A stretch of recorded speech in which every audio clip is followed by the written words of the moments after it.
Mr. Mime in Pokemon Unite is one of the most deceptively strong characters in the game. I think a lot of people don't completely understand what he's all good at, but once you unlock the power of the clown, you're going to do amazing things with him. So today we're going to talk about his skills, his stats, and some things you should be thinking about when you're playing Mr. Mime. So let's begin with his two starter skills, and those are Fake Out and Light Screen. Fake Out is one of the best early game skills for a couple of reasons. So let's talk about them. One is that it's a cone of damage. It can hit multiple targets, meaning you can slap both of these A-Palms early. Another thing about Fake Out that makes it so good is that it's, again, a big chunk of damage that happens fast. And the reason why that's a really big deal is as you become more familiar with the game, you start to realize the importance of getting early game Audinos and farm and stealing it from the enemy team.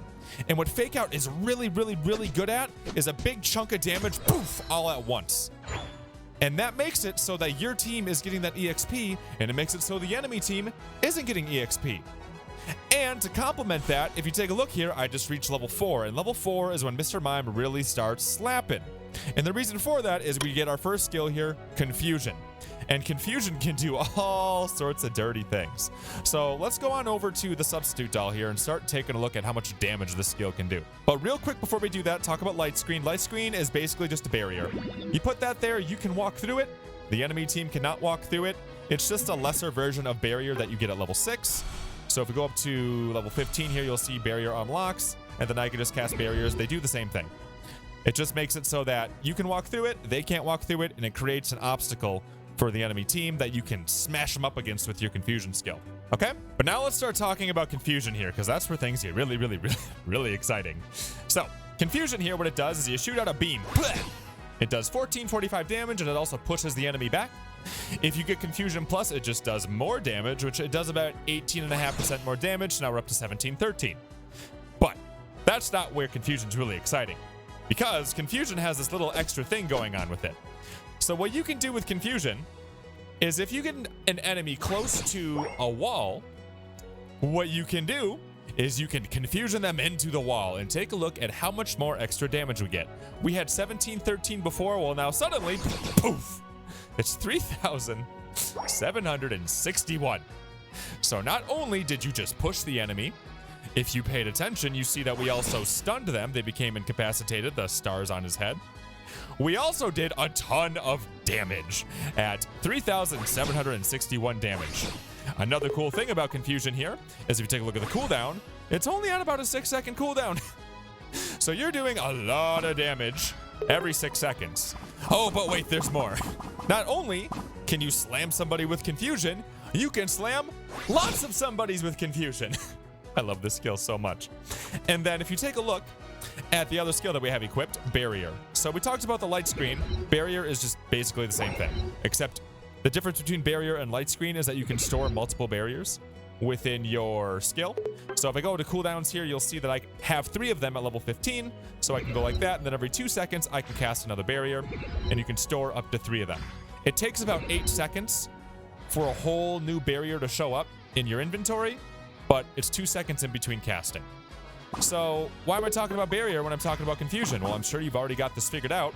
You know how I can push this character up against a wall? Well, I can make a wall. Poof. So what Mr. Mime can do pretty much at any point in the game is be like, hi, and then just slam people up against the wall.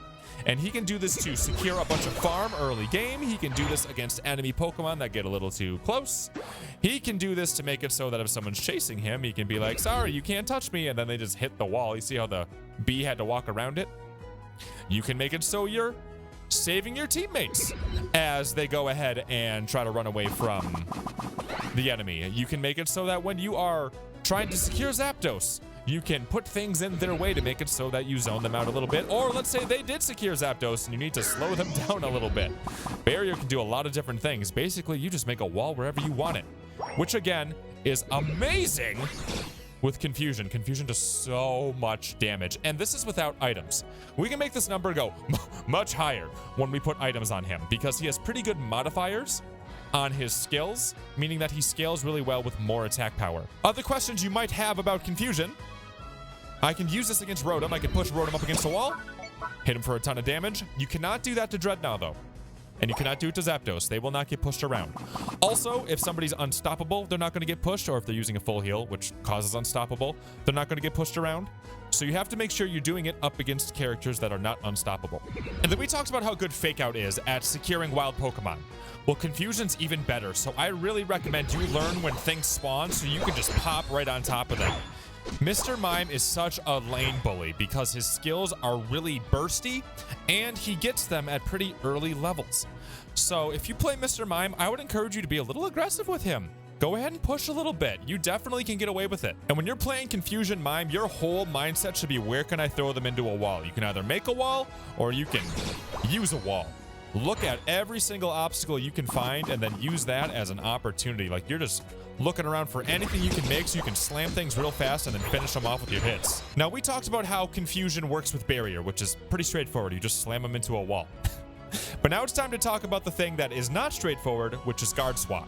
Really quickly, before we explain Guard Swap, though, we have a whole channel dedicated to Pokemon Unite content called Pokemon Unite Guides by SwingPoynt. A link is in the description for that if you're watching on SwingPoynt. If you're watching on Pokemon Unite Guides, thank you very much for being there. We just got partnered over there, so that's really exciting news. Thank you, everybody who's been participating over there. And with that, let's go talk about Guard Swap. So now I'm going to teach you everything about Guard Swap so you completely understand it. I think people get really confused about Guard Swap, especially if they come into practice mode, because these practice partners do not have accurate stats. So that makes Guard Swap even more confusing. So let's work on Guard Swap here. What Guard Swap does is it swaps your defense and your special defense with whoever you hit. That can be an ally Pokemon, that can be an enemy Pokemon. And once you hit them, you will do damage over time. If you have Guard Swap Plus, which you get at level 13, you will also heal, which is cool. Something else to know about Guard Swap is it will make you run faster. So you see how I get a little bit of extra speed there? You can actually see the clouds coming out from my feet. That means I have a speed boost. It also will slow down an enemy. So if I were to hit Absol over here, they would be moving slower. I would be going faster, and they would be going slower. If I Guard Swap an ally, we will still swap defenses, but instead of them losing speed, they will also gain speed. So if I have a friend on my team, I hit them, now we're both moving fast. All pretty straightforward so far, right? But now let's talk about the part where it gets a little less straightforward. Something else that Guard Swap does with Confusion is that it creates that same kind of effect that we have over here when we hit something into a wall. See? He moves forward, but if he's Guard Swapped, he's not going to move forward. He loses that. He does take extra damage, similarly to when you push him up against a wall. Here, take a peek. You're going to see two big numbers pop up. Boom, boom. And he even gets stunned like he went up against a wall. However, he does not get pushed. So that's a really big deal, and we'll talk about that a little bit later as well. But something that makes this really complicated and makes it really unintuitive for people is that since you switch your defenses, that means that you're giving your defense to somebody else, right? Now, the reason why that's a big deal is that Mr. Mime is pretty tanky. Here's his stats. Mr. Mime's stats at level 15, he has 9,402 health, he has 420 defense, and 361 special defense. So if we go ahead and we take a look at this side over here, Unite DB, and take a look at stats, and then organize this. If you take a look at defense, there are only 7 characters in the game that have more defense than Mr. Mime. And if you take a look at special defense, there are only 5 characters in the game that have more defense than Mr. Mime. So, if you use this on a Pokemon that has less defense than Mr. Mime, you are actually making them get more defense, which can be really confusing. So if you take a look at, let's say, Pikachu down here, who only has 135 special defense, and then you swap with him, well, then suddenly he's rocking 361 defense. Reason why that matters is that it makes your confusion on him less effective. So if I were to Guard Swap him and then hit him, my confusion is going to do less damage. Now, the total damage is going to be more because you get that bonus damage from Guard Swap, but the confusion itself does less damage, and I'll try to showcase that to you.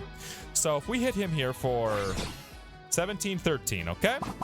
Now we're going to go over here and pay really close attention, and I'll probably try to slow it down here and take a look at the two numbers that pop up. When you add those two numbers together, it's more than 1,700. However, each one of those numbers is going to be less than 1,700 because the defense on the substitute doll went up by a lot because typically the defense is 0. So if I do this and then I do this, you'll see that neither of those numbers that showed up were even close to, yeah, take a look. Neither of those numbers were even close to the 1,700 that we hit with just the base confusion. And then the total damage that we did was only about 3,000. Where if I were to hit him up against a wall, it was like 3,760, wasn't it? And also, again, we're swapping defense, meaning that we become more squishy. Unless we happen to hit a target that has more defense than we do. Which, again, is not a whole lot of targets. There are not a lot of things in this game that have more defense than Mr. Mime. So let's do an example here. Substitute dolls have 0 defense and 0 special defense. So it's a really easy way to really exaggerate this. So if I hit this guy, he's going to start hitting me, right? He's hitting me for 112. Now, if I were to go and hit the substitute doll and swap defense with it, suddenly I'm taking way more damage. Way more damage. What's really interesting is it seems to like shift over a second or so because take a look, I'll get like 170 and then it'll go to 190. But either way, I take way more damage because my defense went way down, which stinks. And you don't get that healing from guard swap until level 13, which is pretty late game. I just realized why it looks like the skill builds up over a second. It's not because it's building up over a second. It's because Mr. Mime's passive filter reduces damage that Mr. Mime takes by 10% after he uses a skill. So if I use guard swap, that's a skill, meaning that I'm taking less damage for a second. So it does switch instantly. It doesn't build up. It's just that filter kind of makes it look like it builds up. Personally, I view guard swap as Mr. Mime's support skill. You can use it as an offensive skill if you want to hit something and do this real quick, but really, I view it as a support skill, especially with the emergence of Pedal Dance Venusaur here. Because one thing that Venusaur is not great at is his defensive stats. Venusaur at level 15 has a defense of 174 and a special defense of 137. Now, compare that to Mr. Mime. Mr. Mime's defense, wasn't it like, I don't know, 420? And then his special defense was 361? You are over doubling Venusaur's defense if you swap with him. So, since Venusaur, when he's using Pedal Dance, is a squishy character that needs to run in next to all the other people he's trying to take out, if you can hit him with guard swap, give him twice as much defense, and then just let him run like crazy while he's also healing. Because again, once you reach that level 13, not only does Mr. Mime heal, but so does his teammate. So you can go ahead and guard swap and then keep up with your Venusaur here. And then since you have more health, you can kind of deal with the lower defense compared to what Venusaur could deal with. And then he just sits here and wrecks. People are trying to take out Venusaur because they know he's so strong and they just want to try to burst him out, but they're not expecting that extra defense on him. So this makes it so that Venusaur could be extra scary. However, there is one problem with this, and it's that guard swap has a max range. If you walk away, it breaks. So you got to be within the range here. Otherwise, you lose it. You actually got to be a little bit closer than the range, apparently, because it breaks off right away. So if you hit it, make sure you are close enough. Otherwise, it's going to cancel. You can't just, like, sit back here and be like, run free, Froggy. So in my mind, guard swap is, again, a support skill. It makes the people around Mr. Mime a little bit better. If you want to go offense, run barrier. Like it's not even close. Run barrier. And people might be like, oh, well, you can't push Dreadnought around. Well, wouldn't guard swap make that better? Here, I'll show you that it doesn't. See how I hit him for 1450? Well, now I'm going to guard swap. And you'd be like, oh, well, since he has guard swap, that should make it so that I get that double hit on him, right? No, it doesn't. Doesn't do that. What it does do, though, if you take a peek, is that it makes it so you do less damage to him when you hit him with confusion, because Mr. Mime has more defense than Dreadnought. Over the duration of guard swap, you're going to do more damage because of that damage over time. But yeah, like, guard swap is a very niche case. And if you use it effectively and you use it intelligently, it can do you a lot of wonders, but it does come with a lot of nuance that requires careful planning. One thing that guard swap's really nice for, though, is if you auto aim, you can just be like, boop, boop. Like, it's real fast on that front. You don't have to like sit here and aim a wall. It's just, it'll auto go for you. So yeah, I could just be running at pretty much at any angle and then it'll automatically hit something for me. So that's one nice part about guard swap. It's easier to use. And now on to Psychic here. And this is definitely the skill that people never ever use. And I understand why. So what Psychic does is it makes a little poof around Mr. Mime. And it does, hey, somebody followed. And it does about 1,223 damage at level 15. Now, what is interesting about Psychic is that it reduces the special defense of whoever it hits. Now, you can't really test it on the doll here because they have 0 defense. But if you go ahead and take a look at this APOM here, I'll hit it twice, and the second hit's going to do more. So 1 and then 2. Now, that effect can stack. However, Psychic does have a cooldown. So you're not going to be able to stack Psychics. But there is a way to make it so Psychic hits a Pokemon multiple times. And that's due to the other feature of Psychic. So what Psychic can do is not only do you create this around you, but if you have any barriers up, it will also create a blast around that barrier. You see how the barrier kind of runs that animation when I start casting Psychic? That means 1, 2, 3, boof. It explodes around the wall as well. So if you want to be cheeky, you could like run this over here and then cast it over here and you'll still do damage. And then make it so you can have a much wider range. And now there's one other part to Psychic which kind of mimics Confusion, where if you do a double hit, it's going to cause the enemy to get stunned. But the way you do a double hit with this is, let's say you had a barrier here and then you also cast Psychic while you're next to them, they'll get hit like that. Or if you had 2 barriers up, that would also probably do the same thing. Yeah, you see how he gets stunned there because he got hit twice? Another way to go ahead and try to get that double stun is if you have them guard swapped and then you use Psychic, because that'll cause a double explosion. And actually, now that I think about it, since Psychic does reduce your special defense, if I hit you, you're going for 97 a tick, and then if I do this, then that 97 goes up to 103. Yeah, it's because the special defense went down. And something unique about that is typically you can't see when the defense drops on a substitute doll, but since our defenses are swapped and he actually has a number higher than 0, you can actually see the effect happening, which is kind of cool. And then one other thing to know about Psychic is that Psychic Plus actually causes a slow. So if I hit this guy and I Psychic him, what you'll see is he moves a little bit slower. And then finally, let's talk about Mr. Mime's Unite move, which is his little dance show that he throws on. I love this. So what he does is he jumps up and he starts dancing. And he does a bunch of damage. He actually does about 3,370 damage at level 15. And you may have noticed that it was 3 ticks first of 674 and then 1 big one at the end for 1348. There's a few important things to know about this skill. 1, it can jump over walls. You used to, before the mobile update, you used to be able to jump over this thing. They fixed that though, so now you just hit the wall. I'm sad about that. You used to be able to jump all the way over that, and it was so fun. But something very, very, very important to know about the skill is that it causes a silence, or it interrupts people. So what you'll see here, every single time I hit them, you see that little stars that come out of the doll's head? Again, animations always mean something in this game. And the animations on this mean that they're getting stunned multiple times. So this is really, really good at potentially interrupting somebody else's Unite move or interrupting a skill around Zapdos. I love coming in here around Zapdos time and jumping over here, and then suddenly nobody can use their skills they want to try to snipe Zapdos, and then you can just... It's great at interrupting people at really key moments of the game, on top of the fact that it's doing damage. One other thing to note that I didn't mention is that Mr. Mime is unstoppable while he's doing this, so the only thing that's going to be stopping him is a Slowbro ult. And finally, before we start talking about items, let's talk quickly about his basic attacks, which honestly I think is probably the weakest part about Mr. Mime. So his basic attack is 293, and the problem with it though is it's just a punch. It's all it is. He's got to get right up close to you, and all he does is punch you. It's not a lot of damage, and he's not going to critical hit. Bah. His boosted attack's pretty cool though. So if you do his boosted attack, boom, they get popped up into the air. It's an area of effect, and it does damage in about the 700s. So now I want to show you the items I use at Mr. Mime. And not only do I want to tell you what the items are, I'm going to show you how strong they are, and I want to tell you why we do what we do and why we pick them, okay? So the items that I pick on Mr. Mime include the special attack specs.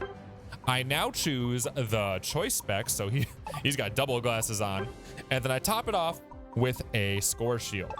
Okay, now let me explain why we do what we do here, because this is very important, at least in my mind it is, so let's go ahead and show you.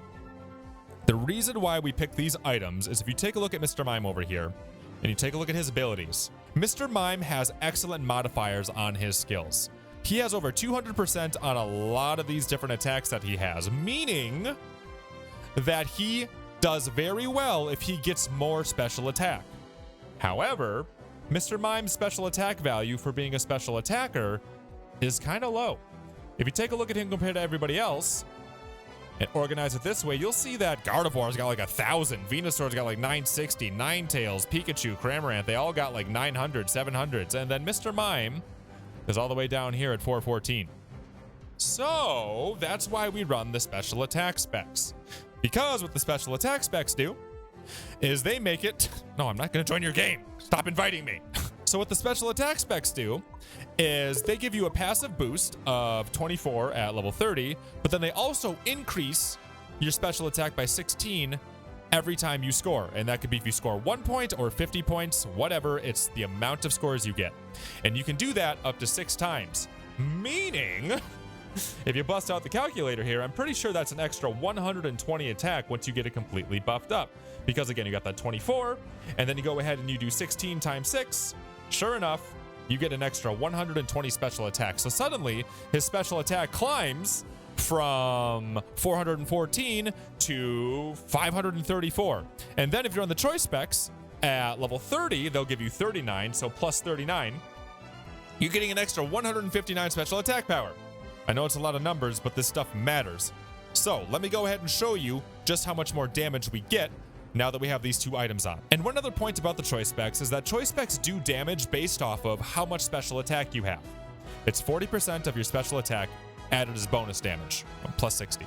So since we're raising Mr. Mime's special attack by using the special attack specs, you're getting even more out of your choice specs. Okay, so now let's take a look at how much extra damage we get with those 2 items, and we got the special attack specs boosted up all the way. And instead of 3,761, we are hitting 4,700. Whoa! Okay. Wow. That, just off of 2 items, is an extra 26% damage? That's hot. So then why do we pick the score shield on Mr. Mime? Well, it's because he's got a big health pool, and we're running the special attack specs, and he's really good at being a bully early game. Mr. Mime is great at securing things. So if you secure something and you get yourself a small amount of energy, like, I don't know, 5 that we currently have, you can just walk right up and score on him. And then that gets you a stack on your specs. It gives you a little bit of EXP, and it also heals you. Being able to heal makes you a huge bully. So you can sit here and then just keep taking stuff. Take stuff from their side, or let's say that they're getting close to taking something. You can sit in the grass, and then since Mr. Mime can chunk out so much damage early game, you can just sit here, do one of these, and then steal from them, and then you got 5 again. If they try attacking you because they got mad that you stole their thing, you just score in their face again. And you can keep healing, and you can keep being a big lane bully. Mr. Mime in lane is scary. He gets even scarier if he's comboed up with another bursty character like, I don't know, Pikachu. Pikachu's a great combo with Mr. Mime. I recommend you try it. Mr. Mime and Pikachu in lane, and then Pikachu's job is just to watch whenever Mr. Mime gets one of these off and then combo up with it with his Electro Ball, and suddenly you're just annihilating the enemy team. We do viewer games almost every single night on twitch.tv/SwingPoynt. I'd love to see you guys over there. Link will be in the description. Also, if you're watching on SwingPoynt, we have a whole new channel, Pokemon Unite Guides by SwingPoynt. Go ahead and check that out. I'd love to see you guys over there. We just got partnered, which was awesome. And I hope you learned a lot about Mr. Mime. I made a video for him a long time ago on SwingPoynt, and I gave a bunch of information that I am not happy with because I didn't realize how weird the practice partners were in practice mode. So I'm glad to be able to rectify some of that, especially since I've learned a lot more about the game since then. And again, I hope I taught you a thing or two. So thank you guys for being here. Please consider subscribing if this helped you at all, and I'll see you in the next video that we do around